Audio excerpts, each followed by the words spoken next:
से आप गुलशन तिवारी जी जानते हैं कि इस समय एक यूजीसी कानून लाया गया है, तो सबसे पहले उसके आंकड़े के बारे में बता दीजिए कि उसका क्या फायदा है और क्या नुकसान है। बहुत संक्षेप में मैं आपसे कहूं कि यूजीसी रेगुलेशन 2012 का एक था। पहले तो प्रश्न उठता है कि अगर पहले से ही आपके पास कानून था तो फिर नया कानून लाने की आवश्यकता क्यों पड़ी। जी, कारण क्या आप समझ रहे हैं? क्या इसका पुअर इम्प्लीमेंटेशन हुआ था? अगर पुअर इम्प्लीमेंटेशन हुआ था और भेदभाव को रोकने में अक्षम नहीं था, समर्थ नहीं था, तो इसके लिए जिम्मेदार कौन?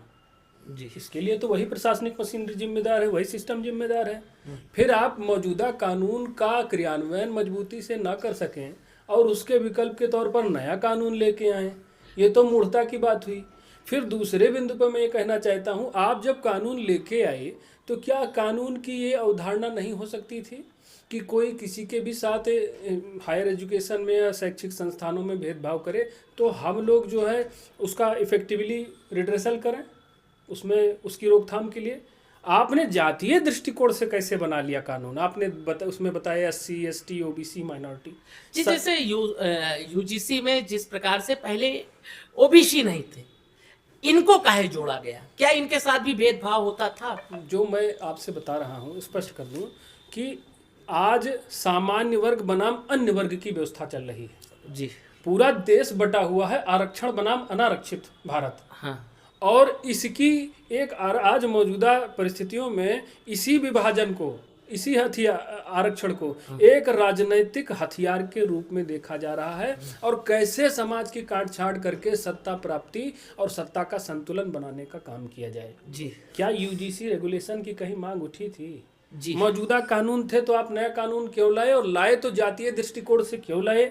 आप शिक्षा के मंदिर में जातीय संघर्ष को बढ़ावा देंगे, जातीय पहचान को बढ़ावा देंगे और सोचेंगे कि जात पात हम मिटा देंगे, भेदभाव मिटेगा। इससे तो आपस में शत्रुता पनपेगी आपस में। जो हम लोग इतना समय हो गया पढ़े लिखे, स्कूल कॉलेज गए, यूनिवर्सिटीज़ में गए, हमने तो कभी न किसी से भेदभाव किया और न कभी उसका सामना किया। हाँ, अराजक तत्व, आपराधिक तत्व आपको हर जगह हर समाज में मिल जाते हैं, जो टीम अप करते हैं, एक छोटा सा ग्रुप बना लेते हैं, अपनी दादागिरी करते हैं।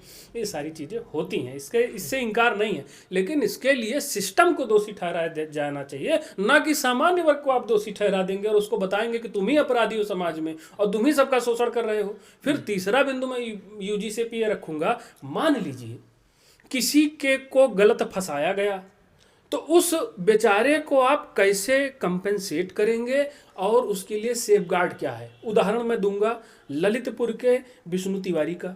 SC ST एक्ट में आरोप लगा था, वो व्यक्ति 20 साल बाद इलाहाबाद हाईकोर्ट ने 2020 की 21 में उनको बाइज्जत बरी किया।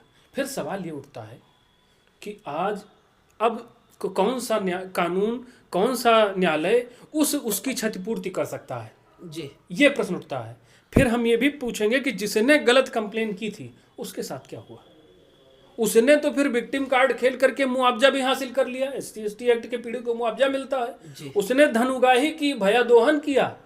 एक निर्दोष व्यक्ति के साथ पूरे सिस्टम ने, पूरी न्यायपालिका ने जो अत्याचार किया, आप बताइए इसकी क्षतिपूर्ति कैसे होगी? यही व्यवस्थाएं समाज में विध्वंस डालने का काम कर रही हैं। जैसे विध्वंस की बात आई, योगी सरकार हो या मोदी सरकार हो, वो कहते हैं सबका साथ, सबका विश्वास, सबका विकास, और हिंदू राष्ट्र की बात भी करते हैं।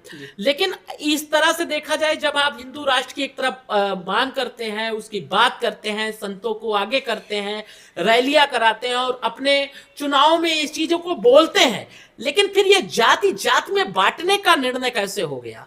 देखिए, इस पर क्या कहेंगे? कहा जाता है ना, मन न रंगावे जोगी रंगावे वो कपड़ा।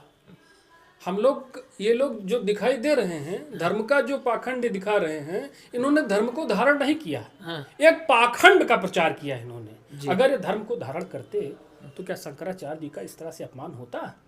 अगर ये धर्म को धारण करते, राम राज्य की अवधारणा, राम का राग अलाप करके जो सत्ता में आए हैं, आज राम की विचारधारा और उनके आदर्शों के विपरीत सत्ता कैसे चल रही है, मैं ही पूछना चाहता हूँ। क्या राम ने किसी से भेदभाव किया था?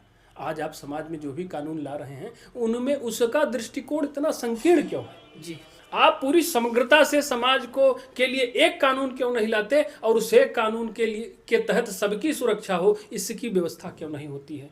मैं SC ST OBC, मैं अलग अलग जातियों वर्गों की बात करूंगा। एक ब्राह्मण हिंदू समाज का गुरु है, ब्राह्मण हिंदू समाज का गुरु है, जब वही विभाजन की बात करेगा, वर्गीकरण की बात करेगा, समाज किस ओर जाएगा।